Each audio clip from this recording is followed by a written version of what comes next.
Parfait. Bonjour à tous, ici Piero San Giorgio. J'ai le plaisir de m'entretenir avec notre ami Lionel ce matin. Bonjour Lionel, Boker Tov, puisque tu es à Jérusalem. Boker Tov. Bonjour, j'espère que vous allez bien. Bah voilà, Boker Tov en hébreu. Et Tu es, je le rappelle, tu es plein de choses, mais aussi l'animateur d'une chaîne YouTube qui s'appelle Va ranger ta chambre, qui est très bien, que je merci. conseille avec beaucoup de vidéos éclectiques sur plein de sujets, notamment les bitcoins, les investisseurs, les investissements, etc. Hmm. Et un petit peu parfois des analyses sur ce très compliqué pour nous autres, peut-être pour tout le Juste monde. pour la chaîne, Oui. je te remercie parce qu'en fait c'est toi qui m'avais invité. Bon, j'ai été invité sur plusieurs podcasts pendant la crise sanitaire. Mais en fait il y avait dans tes commentaires, il y a beaucoup de gens qui te disaient bah, quelle est votre chaîne quoi. Donc j'avais pas de chaîne. Pas de chaîne YouTube et j'ai mis un petit peu de temps avant de le faire et en fait je suis assez content des retours. Voilà, les gens Formidable. apprécient. Voilà. Pourquoi ça s'appelle Va ranger ta chambre alors? Alors, moi j'avais une idée un peu vague, j'ai trouvé ça marrant, j'ai trouvé ça très branding en fait. Euh, et en fait, c'est une auditrice qui m'a dit, mais en fait, va ranger ta chambre, c'est une façon de mettre de l'ordre dans sa tête. Et en fait, elle avait visé juste, elle avait les idées plus claires que moi. Et voilà, et donc je parle d'éducation financière, mais pas que. Je parle aussi de sujets de société. Je parle pas d'actualité, j'évite en tout cas, parce que ça va trop vite et c'est pas mon, euh, mais du sujet de société un petit peu plus profond. Voilà. Puisque on est quand même dans le sujet, au jour d'aujourd'hui, j'ai fait une vidéo qui est un petit peu dense, pas facile à expliquer, où j'explique mon point de vue par rapport à la prochaine guerre potentielle et où je relie ça à la révolution industrielle. Mhm. C'est c'est une approche un petit peu originale, on va dire, de la chose. Bon, voilà. Alors, au Moyen-Orient, on doit toujours se préparer à la prochaine guerre, mais on est toujours empêtré dans celle du moment. Alors, nous venons de vivre 10 jours qui sont historiquement assez uniques. C'est très, très rare Ah ouais. de voir la disparition littéralement d'un pays Juste une petite rapide. parenthèse. Petite parenthèse. La dernière fois, il y a un auditeur qui m'a contacté par le biais de ta chaîne, qui a vu les tableaux, voilà, qui sont là derrière. Et il m'a demandé s'ils étaient à vendre. Donc, non, c'est pas une blague. Donc, voilà, le grand là-bas est à vendre un Bitcoin. Et il m'a dit, vous êtes sérieux? Je dis, oui, je suis très sérieux. Et le deuxième est à vendre pour un Ether. Voilà, non, je rigole, c'est une blague. Je vends pas. Voilà. Voilà, il n'y a pas il y a pas de petit profit, mais parfois c'est Ah, mais c'est émotionnel ou marrant. intime et Voilà. on veut pas s'en séparer. Pour le Bitcoin, il faut se dépêcher si on veut acheter quelque chose à un Bitcoin parce que ça peut être de plus en plus cher avec le Ça va temps. être de plus en plus cher. Alors, comme je disais, le Moyen-Orient est en guerre depuis plus d'un siècle, hein, sans arrêt. Et d'ailleurs, on venait de vérifier avant de commencer, pour ceux qui pensent que c'est bizarre que Israël bombarde la Syrie, des sites stratégiques israéliens, il y a un état de guerre entre ces deux pays qui dure depuis 1948. Je crois que c'est la guerre la plus longue encore existante aujourd'hui. On va arriver bientôt à dépasser la guerre de 100 ans, peut-être. Mais en tout cas, d'un point de vue du droit de guerre, puisque l'état de guerre existe, c'est légitime. Donc ce changement extraordinaire en quelques jours, un régime politique Dans plus 10 ou moins jours. gentil par rapport à d'autres. On a aussi discuté de ça avant. Mais en tout cas, voilà, un régime politique qui est là depuis plus de 50 ans. La famille Assad est là depuis début des années 70, euh, balayé En par... fait, ton audience qui est francophone, je suppose qu'elle va chercher ces informations sur les médias francophones. Et les médias francophones, c'est juste des faits, hein. C'est pas, je donne pas mon avis. Enfin, je donne mon avis, mais c'est pas une opinion, je veux dire. Les médias sont orientés et le mieux que vous puissiez faire, ça c'est vraiment un petit conseil, je le fais moi, hein, c'est que vous allez sur YouTube, vous regardez les différents médias, vous avez dans les settings, vous avez les traductions et vous allez voir que la même information est traitée très différemment si vous l'écoutez en Espagne, en Italie, aux États-Unis, en Angleterre. Et c'est la meilleure chose, la meilleure façon d'avoir en fait un point de vue qui soit un peu plus objectif de la chose. Voilà. Alors, quand un pays voisin avec qui on est en guerre depuis presque 70 ans bascule aussi vite, avec autant de dangers, comment cela est vécu sur tout plein de points. Donc, c'est la première question que je te pose. Comment cela est vécu dans ton pays, en Israël, et particulièrement Jérusalem où tu habites? Alors, le... tout le monde se pose des questions, les médias sont là pour... bon, ils font leur boulot. Moi, ce que je voulais dire, c'est qu'en fait, j'ai pris des notes, c'est pour ça que je ne vais pas regarder l'écran, pas la caméra. Et pour moi, après la crise sanitaire, il y a eu différents événements qui se sont enchaînés. Il y a eu une première guerre dans le centre de l'Europe. Euh, la plupart des gens ont découvert l'Ukraine. Moi, j'y étais 18 ou 19 fois, je sais plus, donc je connaissais bien. Toi aussi, tu connais. Et pour moi, on est en train de jouer, le monde, en fait, est en train de jouer une nouvelle partie. J'utilise ce mot-là enfin, de façon, euh, je trouve pas le mot, de façon, c'est vraiment ce que je veux dire. C'est une nouvelle partie. Sauf que tout le monde ne joue pas le même jeu. Alors, je m'explique, hein. Il y en a qui vont jouer au poker. Il faut essayer de mettre des images sur les mots que j'utilise. Il y en a qui vont jouer au poker, il y en a qui vont jouer aux échecs, et il y en a qui jouent sur une partie de Go. Alors, le jeu de Go, c'est un jeu qui est d'origine chinoise, mais le mot Go vient en fait parce que le jeu a été repris au Japon, popularisé au Japon. Mhm. C'est un jeu de stratégie où des joueurs, deux joueurs, s'affrontent sur un plateau. Ils placent des pierres, concrètement, c'est ça, pour contrôler le plus de territoire possible. La stratégie, ça consiste à équilibrer attaque et défense en formant des groupes, en fait, en encerclant, imaginez la situation géopolitique, hein, en encerclant l'adversaire. Et en fait, ce que ça nécessite, le jeu de Go, c'est une vision à long terme et une lecture des coups futurs qui vont être essentiels pour l'emporter sur le long terme. Donc en fait, il s'agit d'enfermer l'ennemi, de l'encercler. Donc c'est le contrôle de l'espace qui va être la clé. Et il faut aussi protéger ses propres joueurs, ses propres pierres, en fait, pour éviter qu'elles soient prises. Donc c'est un équilibre entre attaque et défense en permanence, et une vision stratégique qui soit sur le long terme. Alors, maintenant, par rapport à la situation, qui est-ce qui est le grand perdant, qui est-ce qui est le grand gagnant dans l'histoire? Le grand gagnant, on ne sait pas encore, mais bon, on commence à avoir une idée. La Turquie, par exemple, a bien placé ses pions. Le grand perdant, pour moi, ça me paraît évident en tout cas, pour le moment en tout cas, c'est la Russie. La Russie a perdu un allié de taille. Elle perd du coup de l'influence parce qu'on a vu Poutine faire un discours fleuve, je ne sais pas s'il est passé sur YouTube, hein, faire un discours fleuve qui a duré plus de 4 heures, où il montrait une image de lui plutôt sympathique, on va dire. Mais en réalité, il est embourbé il est embourbé en Ukraine. Il n'arrive toujours pas à s'en sortir. C'est normalement, je ne sais pas si vous vous rappelez, hein, quand les informations sortaient, la Russie attaque l'Ukraine, tout le monde disait, bon, voilà, dans 10 jours, c'est plié, quoi. Ouais, Bah, c'est pas le cas. C'est pas le cas du tout, en fait, hein. ouais. Et on ne sait pas vraiment les pertes qu'il y a eu, mais c'est plutôt lourd, quoi. Euh, donc, la Russie qui perd un allié dans la région, et maintenant qui va essayer de négocier quelque chose avec le nouveau régime. Et comme elle le fait toujours, mais c'est pas gagné, hein. C'est pas... Il y a vraiment des influences fortes en ce moment. Et je pense que le plus grand perdant, c'est le régime iranien. Alors, je fais une différence entre l'Iran et le régime iranien. L'Iran, c'est un pays. euh, Ça va peut-être faire choquer certaines personnes, mais moi, je le crois, j'en suis persuadé.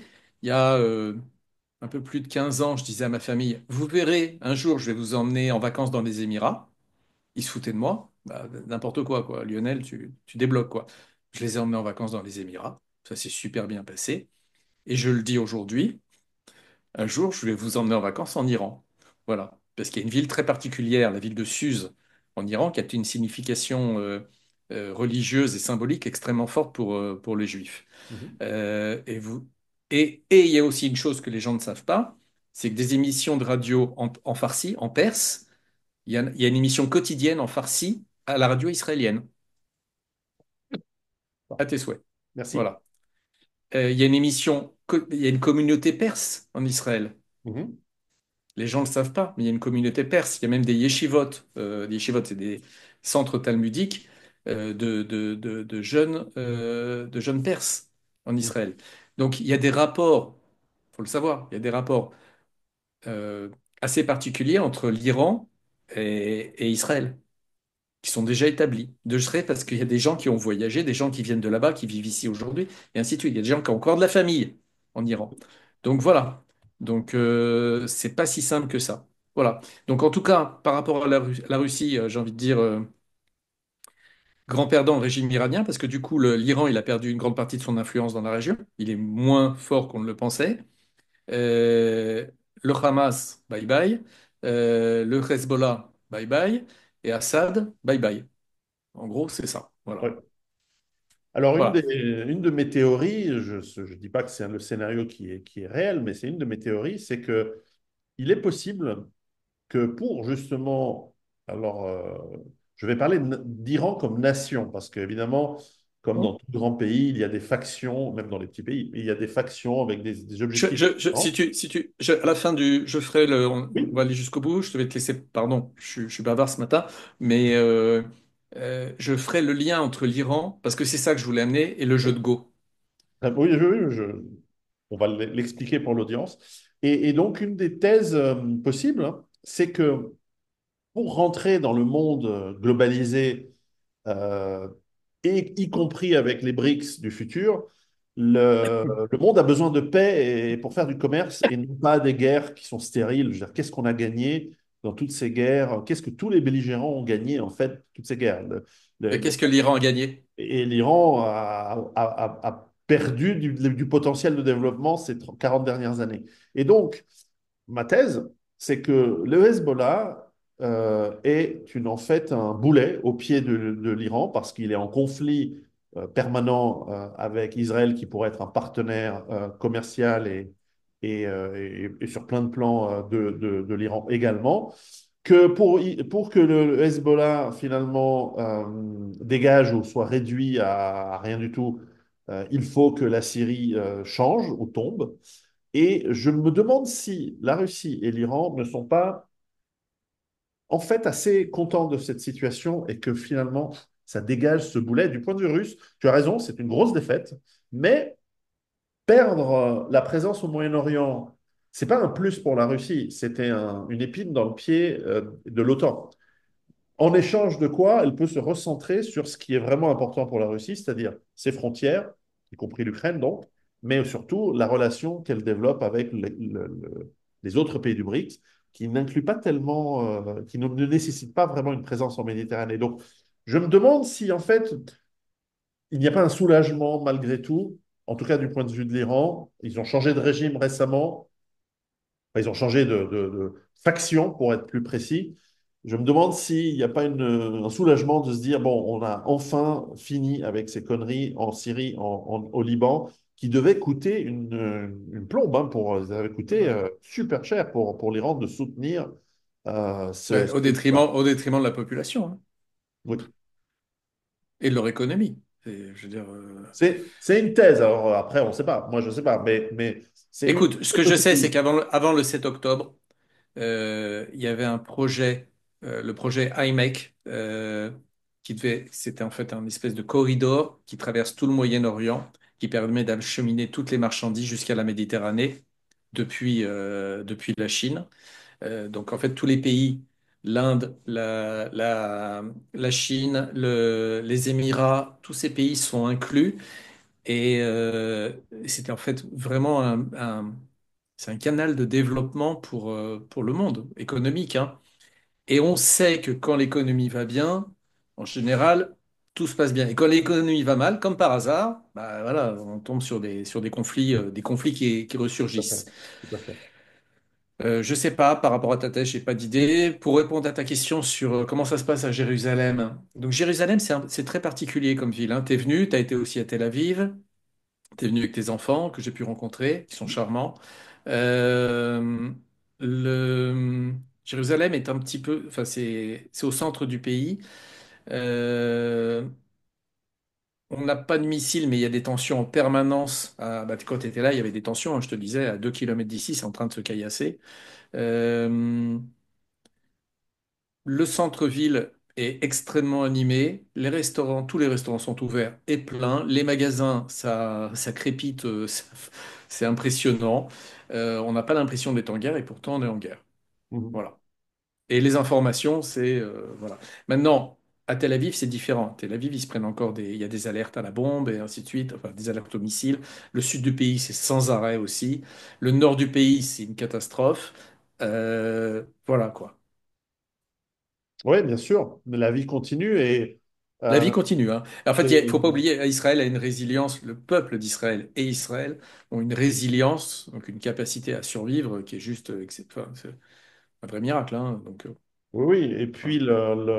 d'ailleurs, pour ajouter à ce que je disais tout à l'heure, les attaques mutuelles qu'il y a eu entre Israël et l'Iran ces derniers mois, elles avaient l'air bizarrement sans conséquence. Comme si, Non, mais c'était, attends, c'est la guerre, mais c'est pas une guerre.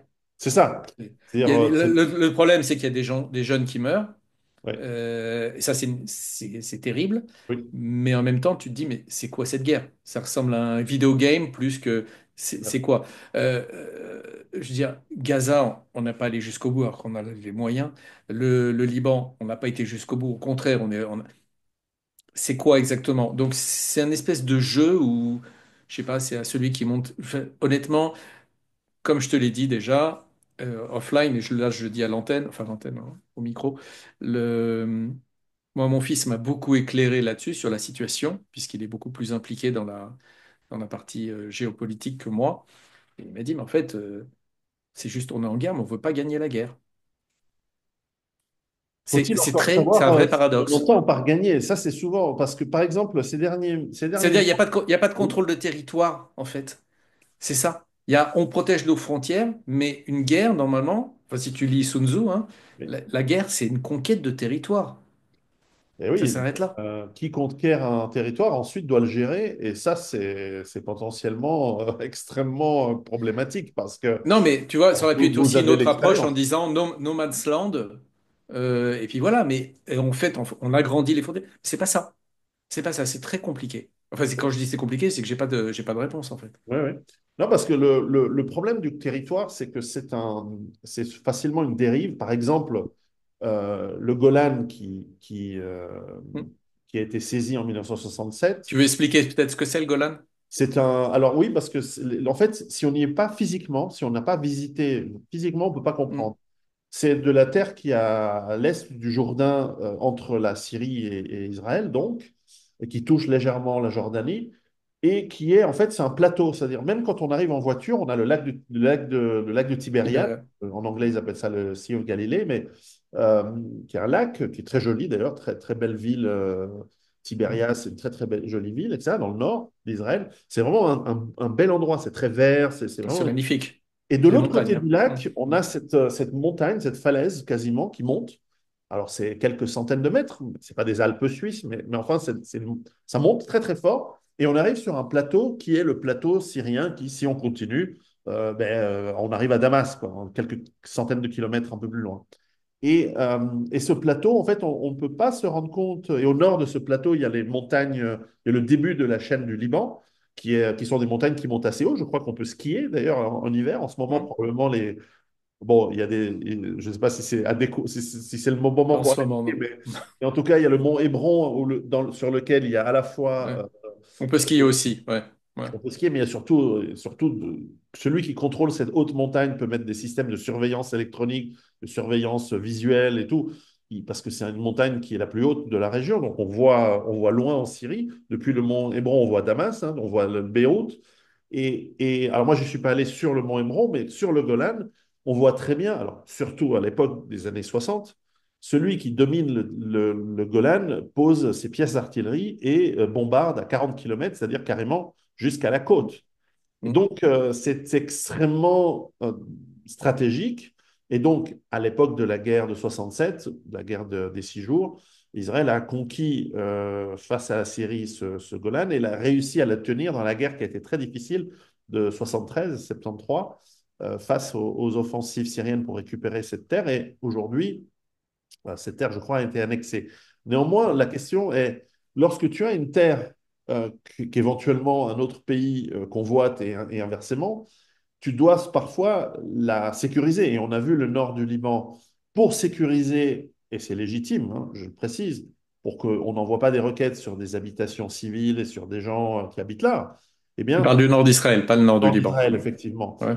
Oui, pardon, le nord d'Israël. Eh bien, tu dois pouvoir saisir, potentiellement, c'est un choix, c'est une décision politique en cas de guerre, tu dois saisir un territoire ultérieure, et c'est ce que fait Israël en ce moment en Syrie. Alors, est-ce que ce sera En pendant... fait, les gens ont du mal à comprendre qu'en Oui, fait, on est sur des distances extrêmement courtes. toute petite. Et C'est donc, tout petit. Et donc, du coup, protéger sa frontière de 500 mètres, 800 mètres, 1 kilomètre, ah, ça fait des histoires. Mais en fait, c'est vital. c'est C'est vital. juste vital. C'est Donc, vital parce qu'il n'y a pas de paix. Et donc, le problème, c'est que un jour, tu saisis du territoire, par exemple le Golan en 67, pour protéger ton pays. Et puis maintenant, tu devras probablement, c'est un risque, et ça c'est une dérive que les empires connaissent et qui est très dangereuse à long terme, et je ne souhaite pas à Israël de rentrer dans cette dérive-là, c'est de saisir plus de territoire pour protéger le territoire qui est censé être protégé, le tien, et ainsi de j'ai suite. pas, alors, franchement, en tout cas, c'est pas l'impression que donne Tant le mieux. gouvernement actuel. Bah, Vraiment tant pas. mieux, C'est tant plus mieux. on est vraiment sur d'abord, annexer, ça coûte cher, comme tu dis, ça monopolise des ressources humaines, financières. Et puis sur le long terme, non, je pense que, mais en même temps, tu vois, bon, enfin, on va retomber sur l'exemple de Gaza, quoi. En fait, la partie, enfin, je veux dire, les gens comprenaient pas ou ne savent pas, mais Gaza, il n'y avait pas de juifs, il n'y avait pas d'Israéliens à Gaza. Et Non, tout à fait. pourtant, et on a cédé du territoire, en fait, c'était comment ça s'appelle, sans collatéral, quoi, en fait. Mhm, C'était en 2005, si je me trompe pas. Et du coup, on a perdu 15 kilomètres. Ces mhm. 15 kilomètres-là, ça a permis au Hamas d'envoyer des missiles. Ça a été immédiat. Eh Et oui. ils n'ont rien construit, en fait. Bon, enfin, voilà. Eh oui, ça c'est un des soucis de. C'est pour ça que. Alors Non, moi, si je te dis ça parce qu'à l'époque, les gens disaient ça va amener la paix. Mais ça a été le contraire. alors, c'est vrai que j'ai mes amis en Israël que peut-être maintenant tu connais, à Tel Aviv et autres, quand je leur dis alors la paix, on la fait comment? Et tout le monde, et toi aussi, me dit en fait, comme c'est un problème qui est fondamentalement religieux, voire eschatologique, plus que de territoire, la paix, et ils me disent tous, nous, ce qu'on voudrait, c'est vivre en paix. La paix, on n'y croit pas. Je sais pas ce que tu en Moyen-Orient. penses. Oui, c'est le Moyen-Orient, c'est ça. Euh, Moyen-Orient. donc, si la vie au quotidien, et c'est souhaitable, est intéressante, comment tu vois l'évolution? Parce que maintenant, en fait, il y a trois fronts, quatre fronts avec l'Iran, mais bon, Ouais. le front éventuellement syrien, libanais et Gaza. Comment tu vois la situation? Parce que tu l'as dit, et ça, c'est très important pour les gens qui ne connaissent pas Israël. Israël a des moyens, pas illimités, mais elle a des moyens, elle a de la technologie, elle a une puissance qui n'est même pas utilisée dans son potentiel le plus extrême. Non. Oui, loin de là. Mais en revanche, c'est un petit pays avec pas beaucoup de matériel humain, comme tu dis, de nombre, en nombre. Et surtout, et c'est euh, enfin, c'est à votre positif, vous n'aimez pas trop envoyer vos jeunes et vos soldats mourir. Ce n'est pas le cas de tous les pays, mais en tout cas, vous n'aimez pas voir votre population mourir, et je comprends très très bien, surtout que voilà, vous êtes quoi, 8 millions, 5 millions, enfin voilà, il y a Ouais, 8 10 millions. millions au total peut-être. Et donc, voilà, vous avez besoin en plus de ces gens d'un point de vue. Parce que quand il y a un soldat au front, il n'est pas en train de programmer ou de travailler et de gagner de l'argent Ouais. pour sa famille. Donc, il y a un coût, il y a un vrai coût réel et économique aussi, en plus du risque Non, mais de la vie. la base, la base, c'est la protection de la vie, hein. C'est parce que c'est inscrit dans le judaïsme, inscrit dans nos gènes, parce qu'on est très peu. Donc la protection de la vie est essentielle. Donc c'est pour ça que en termes de high-tech, et notamment ce qu'on appelle le cybersécurité, enfin toute la tech en manière générale, l'industrie militaire est extrêmement développée. C'est nous qui avons inventé pardon, les drones, hein, c'est pas Oui, je récent m'en maintenant. souviens. Mais c'est nous qui, pourquoi? Parce que en fait, ça permet de. Alors bon, j'ai entendu une émission de Idriss Aberkan l'autre jour qui était très intéressante d'ailleurs, mais on, quand on l'écoute, on comprend que le type, c'est un type intelligent et instruit, mais on comprend qu'il connaît pas le terrain. En fait, donc, il parlait par exemple des bulldozers, des drones, des bulldozers drones. Donc c'est des Mhm. bulldozers qui sont autonomes, qui avancent tout seuls, qui vont. Bah oui, quand le terrain est piégé et qu'on tire sur le conducteur du bulldozer, qui est un soldat, donc, bah oui, on développe des drones, des bulldozers drones, Oui, évidemment. Voilà. Donc, c'est la guerre, quoi. Et donc, la guerre, c'est le principe, c'est aussi, en tout cas, c'est comme ça qu'on le perçoit ici, et c'est comme ça qu'on le vit, c'est de protéger des vies. protéger nos vies en tout cas. Bien Et sûr. faire, en réalité, malgré tout ce qui se dit, parce que génocide ou je sais pas, c'est pas vrai. Tu nourris pas une population en faisant un génocide en même temps. C'est pas vrai. C'est pas vrai. Ça veut Le, pas dire que c'est pas la guerre. Ça veut dire que c'est une guerre par essence même. Ça fait pas de, enfin, c'est violent quoi. C'est violent et ça fait pas de cadeau. non, non, c'est sûr. Moi, j'avais vendu à des boîtes comme Raphaël, comme IMI, donc Hein. c'est des boîtes assez connues qui sont dans le domaine de l'industrie. Il y en a plein d'autres. L'industrie militaire, De mais aussi l'armement. tech. C'est ça, et parce qu'on avait bossé aussi avec Esbit, avec ceux qui font les Je vais donner un moteurs. exemple. Oui, Excuse-moi, je vais donner un exemple. C'est ce qu'on appelle en France dôme de fer. C'est comme ça qu'on l'appelle en France. je crois, oui. Un dôme de fer qui pas de Barzel, dôme de fer. Donc c'est cette technologie où vous avez Pas, un pas Esbit, Elbit. Voilà, pardon. Elbit, ouais. Excuse-moi. Vous avez cette technologie qui permet d'avoir un canon qui va intercepter les missiles ennemis. Mhm. Ok. Juste quand on comprend un peu la stratégie, alors en termes d'ingénierie, c'est juste exceptionnel. On intercepte des missiles à distance, quoi. Donc, et les missiles, et pas tous les missiles, parce que les missiles qui sont mal dirigés, ils vont tomber dans l'eau ou dans un champ où il n'y a personne, où il n'y a pas d'habitation, par exemple. Tout à fait. Les gens, ils comprennent pas ça, mais en fait, ça veut dire quoi? Ça veut dire que c'est tout ce que vous avez vu sur YouTube ou sur les médias sociaux, vous voyez ça comme un feu d'artifice dans le ciel, c'est des bombes, en fait, c'est des missiles, hein. Ouais, ouais, ouais. Donc, on répond pas, on intercepte. En fait, ça veut dire qu'en fait, on est plus sur la défensive. C'est un problème aussi, parce que dans un conflit comme celui-là, ça veut dire qu'on est plus sur la défensive que sur l'offensive. Et en fait, notre industrie militaire, elle est plus basée là-dessus, en fait, sur garder de la distance avec l'ennemi, dans une région où il n'y a pas de distance. Donc c'est complexe. Ouais, Et les gens qui pensent la guerre, même j'ai entendu des stratèges militaires français, type, ils y comprennent rien. Ils sont complètement largués. C'est pas du tout comme ça que ça se passe, en tout cas pas ici. Voilà. ouais, ouais. Non, non, c'est sûr, là, par hasard, parce que j'avais dit Esbit, mais en fait, je comprends autre chose. Elbit. Elbit. Et c'est marrant parce que je regardais la liste des entreprises, juste pour dire, parce que les gens Mais Teva, qui était à Pétatique, Hmm. je connais bien la ville. Partigba, ouais. Teva, c'est dans la pharmaceutique. Après, bah, il y a les banques. Nous, on ne vendait pas trop aux banques. Il y avait Leumi, Hapolaim, Hmm. Migdal Assurance, ça, c'était aussi un client. Euh, voilà, je regarde juste dans les 13 plus grandes entreprises israéliennes, il n'y a pas des entreprises de défense. C'est services bancaires, pharmaceutiques, assurances. Hmm. Alors, Azrieli Group, c'est pour l'immobilier, Commercial. L'immobilier commercial, ouais. et les centres commerciaux, tout ça. Bref, donc c'est une économie voilà, qui est certes d'un petit pays, mais qui se développe beaucoup. Ceux qui ont visité Israël, moi j'y étais la première fois en 1987 ou 86, euh, la différence entre, bah voilà, ça fait maintenant 40 ans, la différence est gigantesque entre déjà la construction des villes, l'infrastructure, et c'est peut-être pas le point le plus fort, l'infrastructure d'ailleurs, mais aussi l'agriculture, le boisement, on regardait avec Tu compares par rapport à quoi? Pas par rapport à la Suisse. Non, mais par exemple, c'est un pays qui s'est beaucoup développé sur la route, sur la voiture. Ouais. Et le train ou le transport public, par exemple, le train entre Tel Aviv et Jérusalem est relativement récent, alors qu'on aurait pensé que c'est dans Hmm. ce sens-là. Mais ça se développe. Mais surtout, et c'était cet historien Martin van Crevel, lorsqu'on était allé dîner sur une des collines autour de Jérusalem, qui me montrait, voilà, quand lui est arrivé donc en Israël avec sa famille, enfin, quand sa famille est arrivée, lui était jeune, bon, c'est une personne assez âgée, il devait avoir 20 ans dans les années 45-48, quand ils sont arrivés après la guerre.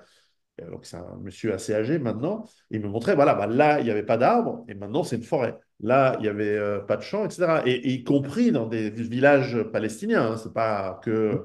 Donc, il me montrait que finalement, bah, voilà, il y avait un développement aussi ouais, de l'environnement, de la nature, qui a été développé avec soin depuis. Et c'est vrai qu'on passe une certaine frontière, et c'est plus du tout le même développement. Donc, ça, c'est vraiment à votre plus.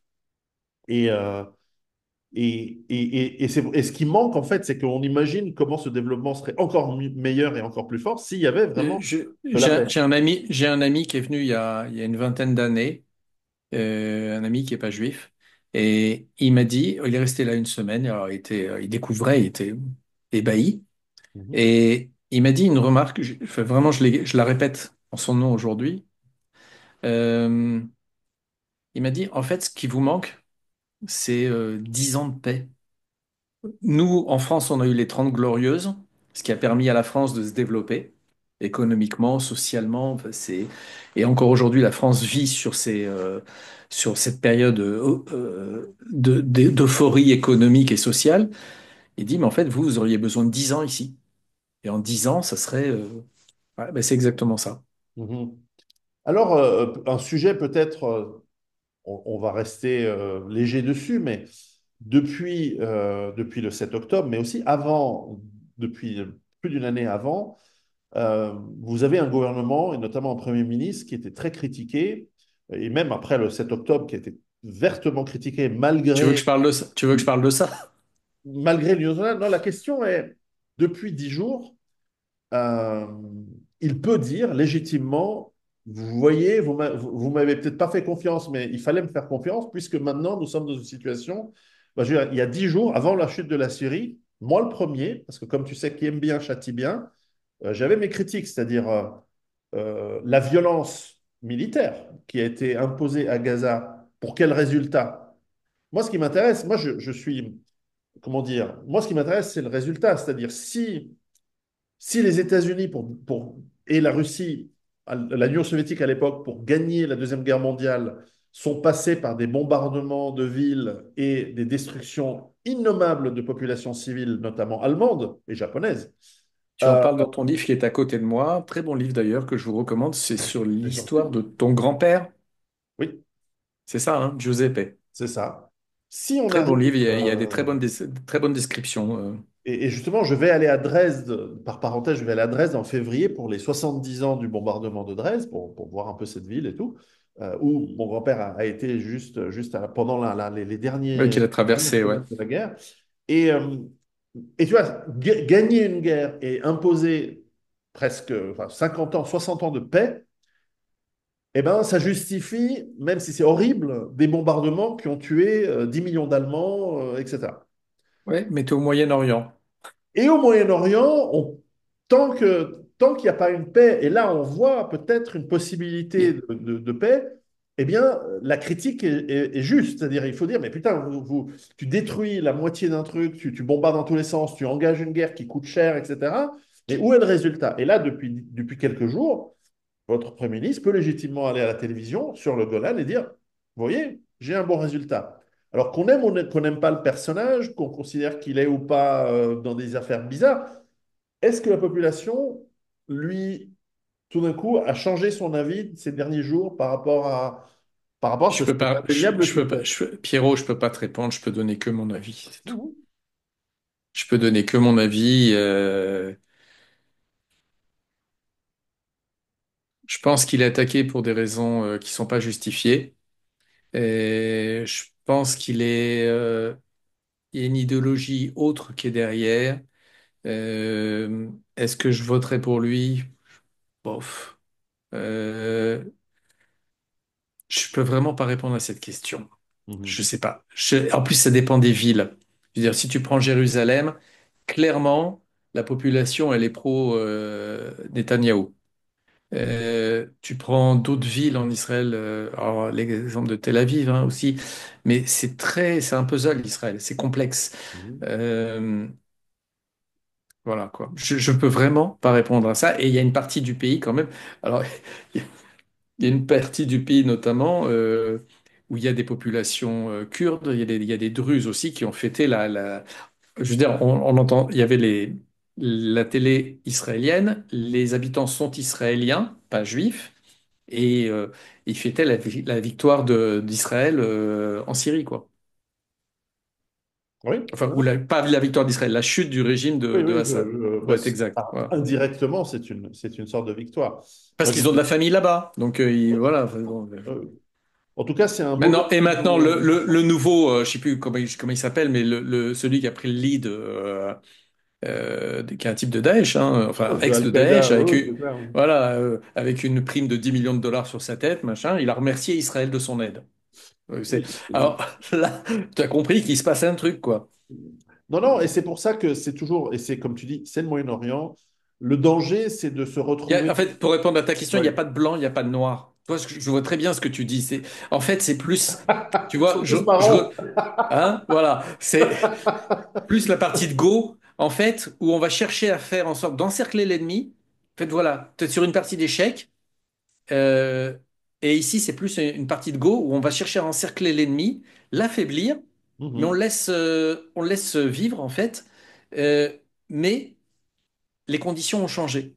Voilà. Et ou alors tu vas t'effondrer sur toi-même. C'est ce qu'on cherche à faire avec l'Iran. Quand je dis que j'emmènerai un jour ma famille à Suse, Shushan, je le crois vraiment. Mais mhm. parce que le régime iranien se serait effondré sur lui-même. Parce que ça fait quand même depuis les années 80 qu'ils font chier le monde. Il n'y a pas d'autre mot, et pas que Israël, le monde, quoi, qui représente un vrai danger, une idéologie extrémiste, et que finalement ils n'ont rien amené. Ouais, Rien amené. parfois, l'eschatologie, les croyances un peu étonnantes comme ça, enfin, enfin, voilà, moi, ça me dépasse personnellement, mais effectivement, elles t'amènent à être un Non, acteur ça pas toujours dépasse parce que rationnel. mais c'est rien, il n'y a rien de rationnel. Ben oui, forcément. Il y a pas de la logique. C'est justement ça le truc. Et à partir du moment où tu commences, toi tu appelles ça l'eschatologie, mais à partir du moment où tu commences à réfléchir sans la logique, sans la cause à effet, à ce moment-là, tu commences à voir les choses différemment. Oui, l'eschatologie, c'est la science de la fin des temps en religion, donc enfin, la science, l'étude de la. Mais même ça, on n'est pas d'accord là. Il n'y a pas de fin des temps. Il y a un renouveau. C'est pas la même chose. C'est pas apocalyptique. Oui, non, ben, Bon. certes, certes, dont acte, mais c'est vrai que celui qui pense ou celle qui pense que un acte non rationnel va amener, par exemple, ta présence au paradis ou des bienfaits dans un autre monde, Ben, ça, c'est cause à effet, justement. voilà. Ça, c'est quand on t'a vendu une histoire. Tu as décidé d'y croire. Ok. Euh, Non, mais bon, voilà, j'ai envie voilà, de te dire. l'être humain est un être de croyance. Nous croyons que Ouais. l'or vaut quelque chose alors que c'est un métal. Bon, ok. Parce que on peut en plus valider cette croyance sur 4000 ans d'histoire, enfin, 10 000 ans d'histoire mais ça reste un métal, objectivement. On croit que le Bitcoin va continuer à monter. C'est une Alors, croyance. l'or, si tu parles de l'or, là, tu rentres. Ah ouais. L'or, l'or a une énergie spirituelle. C'est comme ça qu'on le voit. C'est pas qu'une valeur. Le monde le voit sous Mhm. l'aspect financier comme un actif, en fait, une valeur de réserve, ainsi de suite. Bon, une valeur refuge, tu peux. Ok, mais ça, c'est de la logique. Mhm. Mais en fait, l'or, il a aussi une valeur spirituelle qui est très. Alors, c'est pas le sujet aujourd'hui, et puis il n'y aura pas ton audience pour ça, mais c'est un vrai sujet, quoi. Oui, oui. Non, non, voilà, donc on est fait de croyances. Même la science, au fond, on sait, tout bon scientifique et scientifique honnête, sait que 50% voilà, il sait que tout n'est à un moment donné, c'est quelque chose qui semble être observable et valide, mais on sait tous que la science, elle devient obsolète très rapidement par des nouvelles découvertes, par des nouvelles observations, etc., Ah. etc. Donc, l'idée de J'avais se été à une faire. conférence il y a quelques années, ouais, il y a quelques années, à une conférence à l'université de Petah Tikva, justement. Je crois que c'était là-bas, ouais. Et le sujet était le Big Bang, et on parlait de ce qu'on appelle, nous, le Tzimtzum, le Bereshit, hein, la partie de Bereshit, le commencement, au commencement. Euh, et en fait, le sujet était amené par un type qui n'était pas juif, pas religieux. Il était suisse et il travaillait au CERN, et donc un chercheur. Et en fait, son sujet, c'était les 18 premières secondes après le Big Bang. Ouais. Et donc, c'était dans un auditorium. Et il y avait 200 personnes. Il y avait 100 personnes qui étaient religieuses. Ah oui, non, mais Et je peux te dire que ça fusait, hein. C'était impressionnant, quoi. oui, oui. Non, non, mais dans les religieux, après j'ai une question. particulière, mais dans les religieux, dans le judaïsme, vous avez oublié d'être con, hein. Non, mais c'est clair, hein, entre le fait de lire beaucoup de textes, et vous ne lisez pas un seul livre, hein. Donc, l'intérêt dans la science, il est réel. Il y a Hum. je veux dire, c'est quelque chose de, c'est élogieux, hein, ce que je dis là. Alors, petite question d'ailleurs, récemment, il y a une mouvance qui essaie d'expliquer que la Je Russie, sens que je vais rire. Vladimir Ouais. Poutine, est sous le contrôle, en partie en tout cas, des Lubavitch. Alors moi, je connais mal cette mouvance du judaïsme. Qu'est-ce que tu en penses de cette thèse? J'ai jamais entendu parler de ça. Voilà, je te l'apprends. Le mouvement Lubavitch, c'est un mouvement chassidique qui est extrêmement présent dans le monde Mhm. et qui permet aux Juifs de se rapprocher, tout simplement. Euh, euh, il est pas, enfin, je sais pas. Il est très proche de la communauté juive. On avait une amie qui est russe, qui vient de Moscou, qui est repartie là, qui était là une semaine. Mhm. Euh, ils organisent tout pour la vie juive, c'est-à-dire en gros les mariages, les naissances, les décès, et puis tout ce qui est la cacheroute, la nourriture. Euh, la partie légale aussi, mais cette histoire-là, j'ai pas entendu parler. Je sais pas. En Amérique du Nord, de mes différents voyages à New York et à Toronto, en fait, il y a une... Mais là aussi, c'est compliqué parce que, j'allais dire, les Lubavitch, d'abord, je ne sais pas ce que ça veut vraiment dire les, parce que c'est des individus quand même, représentent une grande puissance financière. Mais c'est encore une fois des individus. C'est pas une sorte c'est pas une nation. Enfin, c'est pas... Non, mais j'ai fait une vidéo là-dessus. J'ai fait mhm, une vidéo là-dessus. Je sais plus comment elle s'appelle. J'essaierai de retrouver le lien et de la mettre en. Où en fait, je parle de la circulation financière au sein oui, des communautés et comment ce que nous on fait, en oui, fait, n'importe quelle autre communauté peut en profiter, que ce soit une communauté musulmane, une communauté, même un quartier, pas forcément c'est pas lié à la religion, mais comment les communautés peuvent en fait faire circuler l'argent au sein de leur communauté pour que toute la communauté en profite. oui, j'ai vu cette Voilà. vidéo. Je rappelle Ah, ta chaîne qui s'appelle bon, Va ranger ta chambre. Je mettrai le lien sous merci. le descriptif, bien sûr. Elle est chouette, hein. Moi, j'aime beaucoup. Je regarde les vidéos chaque fois que tu en publies et j'en Merci. partage souvent. Et donc, voilà, bah, c'est une thèse qui circule en ce moment. Moi, je n'y apporte peu de crédit, si ce n'est que c'est comme le lobby. Le lobby est une forme de liberté d'expression. Moi, je considère que les lobbies ne doivent pas être interdits. Ils doivent être Non, ordonnés. mais quand tu utilises un mot, par exemple, que j'ai déjà, on parle souvent du lobby juif. Ouais. Arrêtez, il y a des lobbies n'importe où. Bah, Je évidemment. veux dire, mais c'est le lobby juif qui est, bon, c'est après les Non, théories du complot, ainsi de suite. Mais, même aux États-Unis, par exemple, l'AIPAC est hum, essentiellement une organisation liée au Likoud. C'est pas les Juifs. hum. C'est même pas Israël, en fait. C'est beaucoup le Likoud, essentiellement. Et ils ont de l'influence, c'est indéniable, etc. Mais voilà, moi, je pense qu'il faut être assez décontracté pour parler des réalités du monde et que faut pas en faire un drame ou un psychodrame d'un côté comme de l'autre, hein. Et pour ceux qui sont Pour hystériques répondre d'un côté ou de l'autre. bah ouais, tant pis, mais pour répondre à ta question, il y a une réalité, c'est tout. Et des lobbies, il y en a plein, en fait. Oui. Et c'est normal. Et dès qu'on fait des affaires, on s'aperçoit que, voilà. On sait, Bah oui, sinon, on fait pas d'affaires, ouais, voilà, aller travailler à la on poste. sait très bien quand on a un peu de bouteille, on sait très bien que c'est pas toujours le meilleur produit qui gagne, hein. Ouais, ouais. C'est il y a de l'influence Tu veux derrière. pas, Normal. tu veux parler de Microsoft, là? Aussi, aussi. Mais pour répondre à la question, j'en sais rien. J'ai pas entendu parler de ça, hein, donc. D'accord. Est-ce que, d'ailleurs, par parenthèse, il y a un signe de reconnaissance entre un Lubavitch ou un autre hachidique toi, tu sais pas la Chassidique. différence? Chassidique, ça vient de Hassidique. là. Est-ce que toi, tu vois un mec dans la Oui, rue, tu dire, lui, il est ouais, Lubavitch, lui, il est pas ouais, Lubavitch? 100%. Oui? Non, mais ça veut dire dans toutes les chassidoutes, juste, alors, on change, on est vraiment hors du sujet là, Oui, mais oui, oui. les chassidoutes, elles viennent d'Europe centrale et d'Europe de l'Est, donc il y en avait énormément en Ukraine. Je parle de l'Ukraine, ok? Oui, Il y a 200 ans, hein. oui.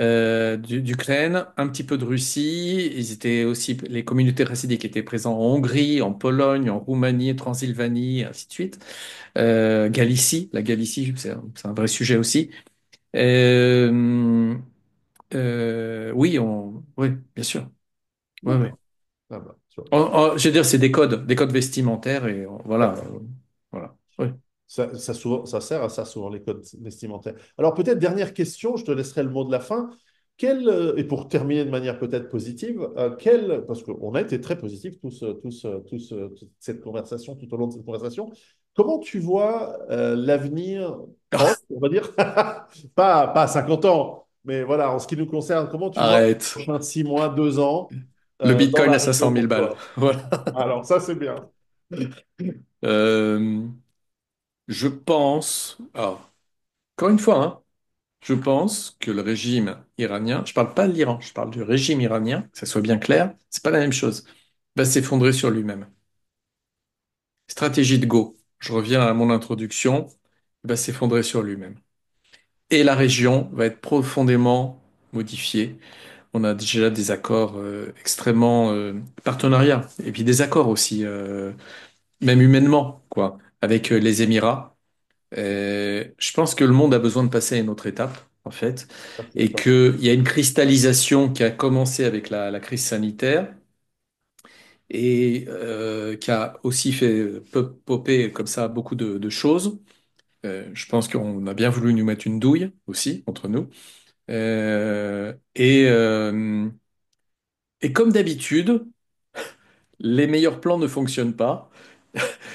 La loi de Murphy, et voilà. Et la loi de Murphy, pour ceux qui la connaissent pas, c'est toujours compter avec un emmerdement majeur. Voilà, en résumé. Et je pense que je suis d'une nature optimiste. Le judaïsme est d'une nature optimiste. Mhm. On pense que demain, et on arrive bientôt à la fête de Hanouka, dans quelques semaines, la Ouais. fête des Lumières. Vous avez certainement vu ça si vous êtes en Suisse ou en France. Vous avez certainement vu ça. Vous pouvez y participer. Pas besoin d'être juif aussi. Ce qu'on appelle la fête des Lumières. Et la fête des Lumières, elle allume. C'est bien d'avoir terminé sur une note spirituelle comme ça. On allume une petite bougie chaque soir. Et le premier soir, il y a une bougie. Le deuxième soir, il y a deux bougies. Le troisième soir, trois bougies. Jusqu'à 8 jours comme ça. C'est-à-dire qu'en fait, le principe, c'est de répandre la lumière. La lumière, une des symboliques, c'est l'espoir. La certitude que demain va être meilleur qu'aujourd'hui. Et là aussi, c'est pas logique. Parce que la logique, c'est chaque jour, je vieillis un peu plus. Chaque fraction de seconde, chaque seconde, je vieillis un peu plus. Donc, ce qui m'attend finalement, c'est la mort. Et là, ce qu'on dit, c'est non. C'est que demain, ça va être meilleur. Demain, c'est mieux. Et on en est certain. Donc, quand on parle de résilience d'Israël ou de... Voilà, il faut qu'elle se taise. Au revoir, madame. Euh, Non, c'est ma maman. bonjour, madame, alors. Ciao. Ah! Parce que je vois plus mon fils. On se voit dans Papa. un mois. Ciao. Ciao. Formidable. Passez chez Magnifique. ma maman. Ah ouais, Mais magnifique. voilà, tu nous laisses on se laissera sur une Note positive, c'est note pas. positive. Et puis, c'est vrai qu'on va vers la mort, mais on a des enfants et la vie continue à travers eux. Et Et la donc, vie continue et on transmet quelque chose. oui, Et la mort, c'est juste un passage. C'est comme ça qu'on le voit, en tout cas. c'est une bonne manière de le voir. Lionel, je te remercie beaucoup C'est moi qui te remercie, Pierrot, et c'était très sympa encore une fois. et bonne fête de Hanouka dans quelques jours, en effet, Voilà, et bonne année. merci. Si on se parle pas, on se parle Aussi, avant. et Et puis, puis pardon, voilà. si on se voit pas en live comme ça, ce sera dans une année. Avec plaisir. Si vous avez des questions, je sais pas où tu vas publier les vidéos, Sur YouTube. mais ok. Et bah, si vous avez des questions, vous mettez ça en commentaire. Vous pouvez aller sur ma chaîne aussi, liker évidemment, faire tout le truc quoi. Ça aide pour les algorithmes. C'est ça, c'est pour ça qu'on le fait en fait, hein, parce que ça permet de pousser les vidéos. Liker, commenter. Et si je vois qu'il y a des commentaires, donc moi je réponds, je les lis tous et j'essaye de répondre tant que je comprends la question en tout cas. Voilà. C'est vrai. Posez vos questions courtes avec des points d'interrogation, c'est plus simple. Lionel, Voilà. merci beaucoup. C'est moi. Merci à tous et préparez-vous. Voilà, et Ciao. que Dieu vous bénisse. Voilà.